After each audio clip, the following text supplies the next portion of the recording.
We drove south through Utah and ended up in Moab, close to the national parks of Canyonlands and Arches. Here at Canyonlands National Park in Utah, we're at a roadside ruin of an ancient granary used by the Pueblo Indians around the time of 1270 and 1295. We spent 2 days at Canyonlands, taking numerous hikes in the Island in the Sky and Needles districts. So we are in Canyonlands at the Cave Spring Trail. It's a little over half-mile trail. It's going to take us back to a cowboy camp, and there are a couple ladders that we're going to have to go up, so we'll see how that goes. Let's go for a hike. It was not crowded when we were there. We were the only people on many of the trails. This spot was first used by the Pueblo Indians. You can tell by the charred ceilings that they had campfires inside the rock caves here. They said it was later then used by the American cowboys. There are traces of people in the Canyonlands from as far back as 8000 BC. Nomadic tribes would pass through, staying for periods of time, but always moving on.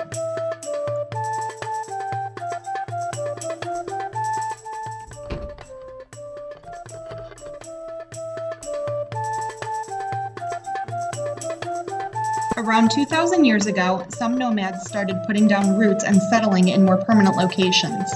These first residents of the Canyonlands were the Pueblo and the Fremont people. And here at the Cave Springs Trails, we found the pictographs.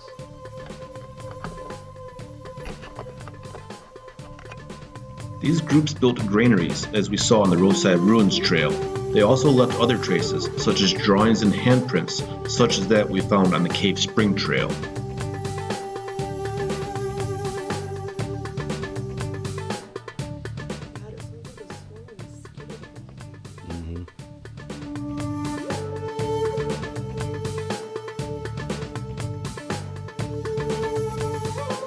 Looks like a handful more pictographs, small handprints. Yeah.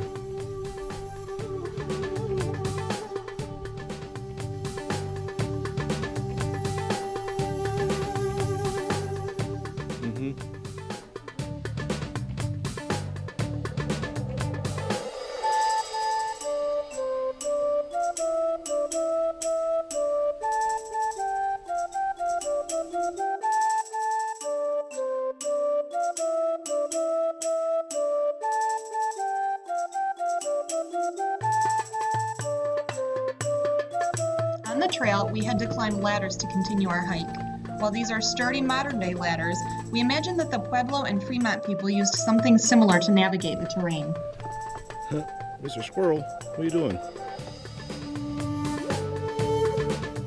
Look at this thing.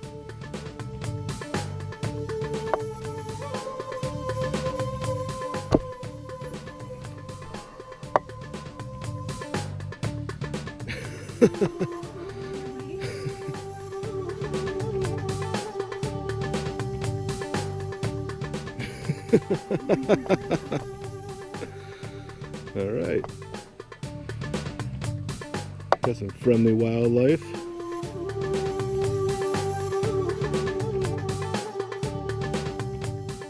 don't know if I like this trail. All right. We made it alive.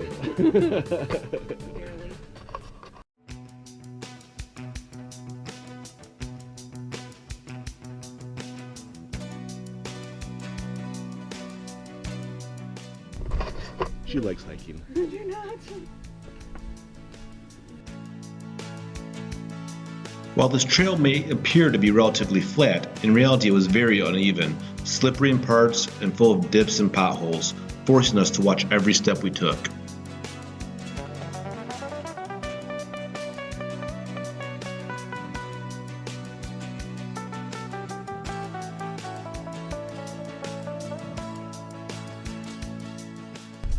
You better hurry, we might get wet.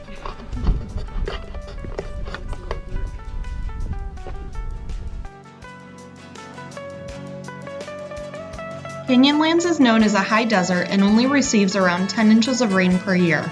It did indeed rain briefly the afternoon we were there, but luckily we could wait it out at the nearby visitor center.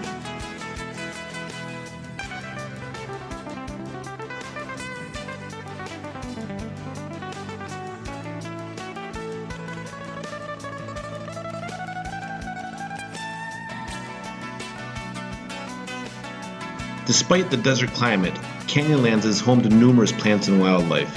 On our different hikes, we saw many types of cactus, bushes, trees, and even flowers. We saw many birds and lizards, as well as a couple squirrels and rabbits. Here we are back at the beginning. Made it alive and everybody's intact. Me especially. We are at Newspaper Rock at Canyonlands National Park.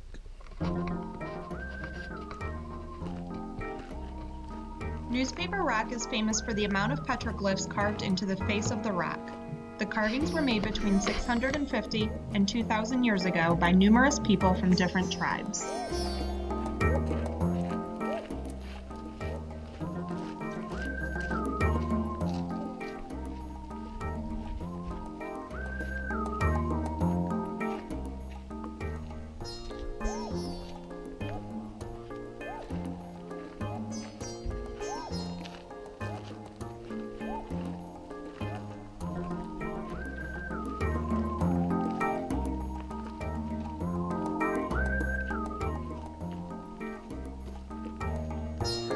The figures represented on Newspaper Rock include humans, animals such as deer, buffalo, antelope, and horses, and symbols.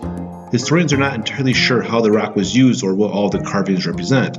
Some hypotheses are for storytelling, hunting magic, clan symbols, dueling, or an ancient message board, but nobody knows the exact truth.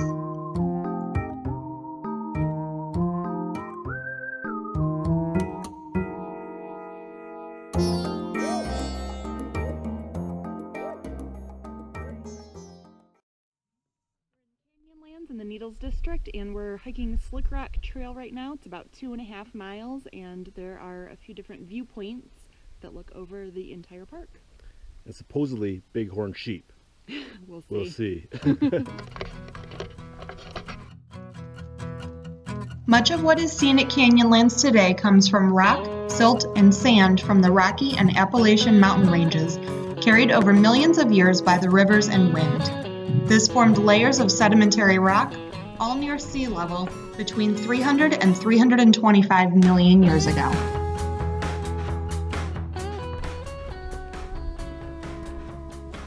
About 20 million years ago, a significant uplift in the Earth's crust began and raised this region of land, known as the Colorado Plateau.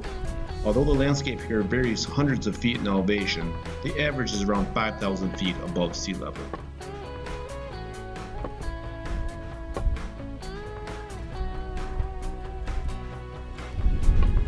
This is our first viewpoint on the Slickrock Trail.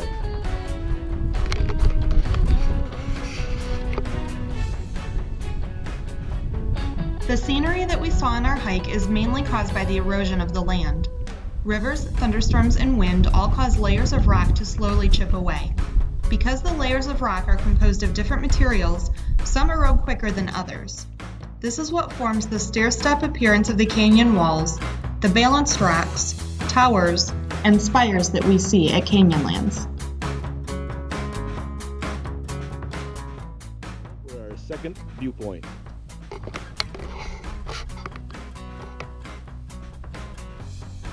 From the time most of the Pueblo and Fremont people left the area, between 1200 and 1300, until the time European settlers arrived in the early 1800s, Canyonlands was widely deserted. Early explorers saw the region as a hindrance or obstruction and avoided traveling through it.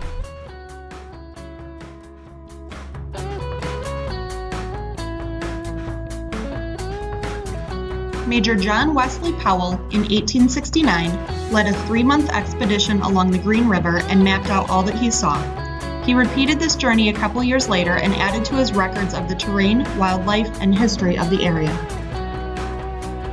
His maps and findings allowed others to travel and to settle in the region. Miners and ranchers built homes and tried to make a living off what the land had to offer.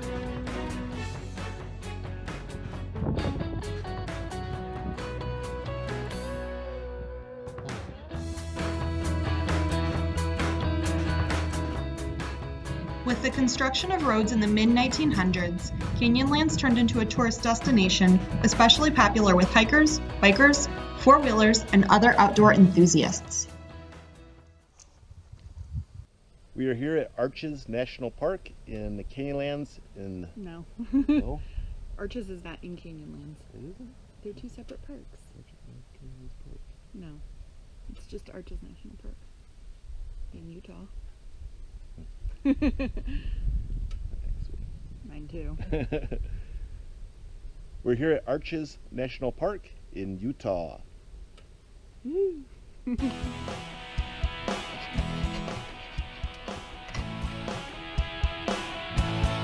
Arches National Park is easily accessible to travelers, located just a few miles outside of Moab. There are over 2,000 documented arches within the park, with the largest reach up to spans of 300 feet. A layer of sandstone, which is a mix of sand and clay, covers a layer of salt underground. As the sandstone pushes on the salt layer squeezes and bulges upwards, creating cracks in the rock above. The rainfall seeps into these cracks and erodes the salt trapped underneath, leaving the sandstone to form an arch as we see it today. It's the double arch.